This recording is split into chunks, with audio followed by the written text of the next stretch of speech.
வாரணாசியில கூட நம்ம வைகாசி பேசும்போது ஒரு தடவை வாரணாசி பத்தி பேசியிருப்பேன். வைகாசி பற்றி பேசும்போது வாரணாசி என்ன, வாரணாசியினுடைய தனித்தன்மை என்ன, காசியினுடைய தனித்தன்மை என்ன, வைகாசி பற்றி பேசும்போது அங்க பேசணும். காசியினுடைய தனித்தன்மை நான் ஒரு வகுப்புல பேசும்போது சொல்லியிருந்தோம். வைகாசி வரும்போது வைகாசியினுடைய பொருள் என்னன்னு சொல்லியிருந்தேன். காசினா என்னன்னு சொல்லியிருந்தேன்.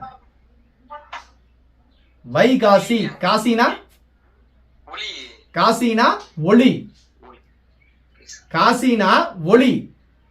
ஏன் காசி ஒளியாக்கப்பட்டதுன்னா, அந்த காலத்துல நெருப்புக்கு ரொம்ப கஷ்டப்பட்டாங்க. நெருப்புக்கு கஷ்டப்படும் போது நம்ம ஆட்கள் என்ன பண்ணாங்க அப்படின்னா, பழமையான காலங்கள்ல நெருப்பு உருவாக்கி தான் எடுக்கணும். பழமையான காலங்கள்ல நெருப்பு என்ன பண்ணும், நம்ம உருவாக்கணும். நெருப்பு உடனடியாக கிடைக்குமா? கிடைக்காது. நம்ம கார்த்திகை தீபத்துக்கு விளக்கேற்றனா கூட ஃபர்ஸ்ட் என்ன பண்றோம், கோவில்ல போய் ஏத்துறோம். ஏன் அப்படின்னா கோவில் பொது சொத்து. கோவில் பொது சொத்துங்கிறதுனால 4 பேர் வீட்டுல விளக்கு எரியணும் அப்படின்னா என்ன பண்ணுவாங்க, கார்த்திகைங்கிறது கார் இருள், இருள் சூழக்கூடிய மாதத்துல, ரொம்ப இருளா இருக்கக்கூடிய மாதத்துல விளக்கு வேணும், வெளிச்சம் வேணுங்கிறதுக்காக என்ன பண்றாங்க, போய் கோவில் இருந்து அந்த விளக்கு எடுத்துட்டு வருவாங்க. இன்னும் பழமையான காலங்கள்லாம் வந்து பாத்தீங்கன்னா ஒவ்வொரு வீட்டுல மட்டும் அணையா அடுப்பு இருந்துட்டே இருக்கும். அது தெரியுமா? அணையா அடுப்பு இருந்துட்டு இருக்கு. இப்ப இன்னைக்கு வந்து தீப்பெட்டி வந்துருச்சு. தீப்பெட்டி வந்ததுனால நம்ம ஈஸியா பத்த வச்சு கும்பிட்டு இருக்கிறோம். ஈஸியா பத்த வச்சு நம்ம தீயை வந்து உருவாக்கிட்டு இருக்கோம். இந்த தீ இல்லாத பட்சத்துல நம்ம என்ன பண்ணிட்டு இருந்தோம், ஒரு காலத்துல ஒவ்வொரு வீட்லயும் போய் தீயை உருவாக்கின இடத்துல அவங்க அணையாமையே வச்சிருப்பாங்க. அந்த தீ எப்பொழுதுமே அணையாது. அந்த தீயை என்ன பண்ணிட்டு இருந்தோம், வாங்கி கடன் வாங்கி பத்த வச்சுட்டு இருந்தோம்.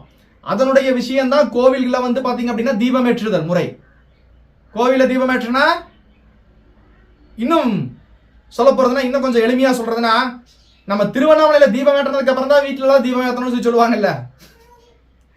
அது திருவண்ணாமலையில தீபம் ஏற்றினதுக்கு அப்புறம் வீட்டுல ஏற்றணுங்கிறது கிடையாது.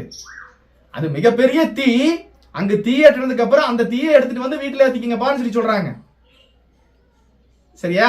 அதற்காக தான் அப்படி உருவாக்கப்பட்டது. இதே போல் தான் காசியில மணிகர்ணிகா காட். மணிகர்ணிகா காட் என்ன ஆகாது, எப்பொழுதுமே அணையாமல் எரிந்து கொண்டே இருக்கக்கூடிய இடம் வந்து மணிகர்ணிகா காட். பிணங்கள் வந்து எப்பொழுதுமே எரிஞ்சிட்டு இருக்கும் இல்லையா? நம்ம பிராமணர்களோட நம்ம பழைய ஆரியர்களுக்கு வந்து ஒரு நம்பிக்கை இருக்கு. என்ன நம்பிக்கை? தீயிலிட்ட எந்த பொருளுமே என்ன ஆகாது, தீயிலிட்ட எந்த பொருளுமே வீணாகாது, மோட்சத்தை அடையும், இறைவனை போய் சேரும் சொல்லி நம்பிக்கை இருக்கு அவங்களுக்கு. தீயிலிட்ட எந்த பொருளுமே இறைவனை போய் சேருங்கிற நம்பிக்கை இருக்கு. அப்ப அப்படி இருக்கும்போது அவங்க என்ன பண்றாங்க, நவதானியங்கள் அப்படின்னு சொல்லிட்டு நவதானியங்களை ஆகட்டும், மூலிகைகளை ஆகட்டும், தான் சாப்பிடக்கூடிய மற்ற அத்தனை விஷயங்களை என்ன பண்றாங்க, இறைவனுக்கு அர்ப்பணிப்பதாக நினைத்து தீயில வந்து போடுறாங்க. இந்த தீயில போடுறதெல்லாம் என்ன ஆகாது, மீண்டும் மறுபிறப்பு கிடையாது, இறைவனுடைய காலடியே போய் சேரும் சொல்லி சொல்றாங்க. அதே விஷயம்தான் எங்க நடக்குது, காசியில நடக்குது. காசியில அணையா நெருப்பு அல்லவா, காசியில அணையா நெருப்பு. இப்போ ஒரு வீட்டுல வந்து நெருப்பு எரியறதுக்கு கஷ்டமா இருக்குன்னு வச்சுக்கல, ஒரு ஊர்ல வந்து நெருப்பே இல்லை அப்படிங்கிற பட்சத்துல அவங்க என்ன பண்றாங்க, வீட்லயே நெருப்பு இருக்காது, அவங்க என்ன பண்றாங்க, சுடுகாட்டுக்கு ஒரு பிணத்தை தூக்கிட்டு போறாங்க. சுடுகாட்டுக்கு பிணத்தை தூக்கிட்டு போகும்போது அங்க நெருப்பு இருக்குமா? இங்கேயே நெருப்பு இல்ல கிராமங்கள்ல, அப்ப அங்க நெருப்பு இருக்குமா அப்படின்னா நெருப்பு இருக்காது. அதற்காக என்ன பண்ணுவாங்க, வீட்டுல இருந்து கொல்லிக்கட்டை எடுத்துட்டு போவாங்க. வீட்டுல இருந்து கொல்லிக்கட்டை எடுத்துட்டு போய் அங்க போய் பத்த வைப்பாங்க. இது இதற்கு மட்டுமல்ல, சீர் வந்தாலும் சரி, சீர் செய்யறதுனாலும் சரி, திருமணம் செய்யறதுனாலும் சரி, கோவில்ல திருவிழாக்கள்னாலும் சரி, இந்த பந்தம் எடுத்துட்டு போகக்கூடிய முறை வந்து நிறைய இருக்கு. காரணம் என்னன்னா, போகக்கூடிய இடங்கள்ல ஒளி இல்லைன்னா ஒளி ஏற்றுவதற்காக தான் அந்த பந்தம், தீயை ஏற்றுவதற்காக தான் அந்த பந்தம். அப்படி ஒவ்வொரு இடத்துலையும் போய் என்ன பண்றாங்க, தீயை ஏற்றி கொண்டு வராங்க. அப்ப சுடுகாட்டுல தீ இல்லாதனால இவங்க என்ன பண்றாங்க, இங்கிருந்தே ஒரு தீயை எடுத்துட்டு போறாங்க. அதுக்கு பெயர் தான் கொல்லிக்கட்டை. அப்போ இங்கிருந்து எடுத்துட்டு போய் நம்ம இங்க எரிக்கிறோம். இதே அணையாமல் ஒரு தீ அங்க இருந்துட்டே இருக்குது.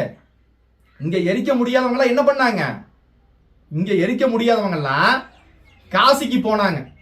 தன்னுடைய வாழ்நாளுடைய இறுதி நாள்ல நம்ம அங்க செத்துட்டு அங்கேயே எரிச்சு போடுவாங்க. எரிச்சிட்டா என்ன ஆகாது, உடல் பிறவி எடுக்காது, சோ நமக்கு மோட்சம் கிடைக்கும் அப்படிங்கிற ஒரு நம்பிக்கை.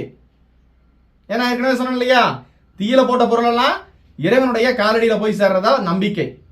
அந்த நம்பிக்கைக்காக அன்னைக்கு போனவங்கெல்லாம் அங்க போனா என்ன பண்ணாங்க, இறந்து அங்கேயே எரிக்கப்பட்டார்கள். ஆனா அது நாளடைவில் எப்படி மாறிடுச்சு அப்படின்னா, காசிக்கு போனா திரும்பி வர மாட்டாங்க, காசிக்கு போனா திரும்பி வர மாட்டாங்கன்னு ஆயிப்போச்சு. அது காசிக்கு போனா திரும்பி வர மாட்டாங்க அல்ல, எதற்காக போறாங்க? தன்னுடைய வாழ்நாள் இறுதியில இங்க கஷ்டப்படக்கூடாதுங்கிறக்காக அங்கேயே போய் இறப்பு ஏற்படும் போது அங்கு அணையா தீபம்னு ஒண்ணு எரிஞ்சிட்டே இருக்கு. அந்த அணையா தீபத்துல தங்களை உட்படுத்திக்கிட்டாங்க எல்லாருமே. அது இறைவனுடைய காலடியிலே போய் சேர்ந்துருவோம் அப்படிங்கிற ஒரு நம்பிக்கையில. அதற்காக தான் காசி ஒளி மிகுந்த நகரம்னு போட்டிருந்தாங்க. காசி ஒளி மிகுந்த நகரம். ஏன்னா எப்பொழுதுமே என்ன இருக்கும், அங்க தீ எரிஞ்சிட்டே இருக்கும். காசி எப்பொழுதுமே தீ எரிஞ்சிட்டே இருக்கும். அதற்கு பெயர் தான் மணிகர்ணிகா காட். உண்மையில் அதான் அந்த ஒரே ஒரு விஷயத்தினாலதான் காசிக்கு அந்த பெயரே. காசி என்பது மிகுந்த ஒளியுடையது. காசி என்பது மிகுந்த ஒளியுடையது. அதற்கு பெயரே அந்த மணிகர்ணிகா காட்னாலதான். அந்த மணிகர்ணிகா காட்னாலதான்.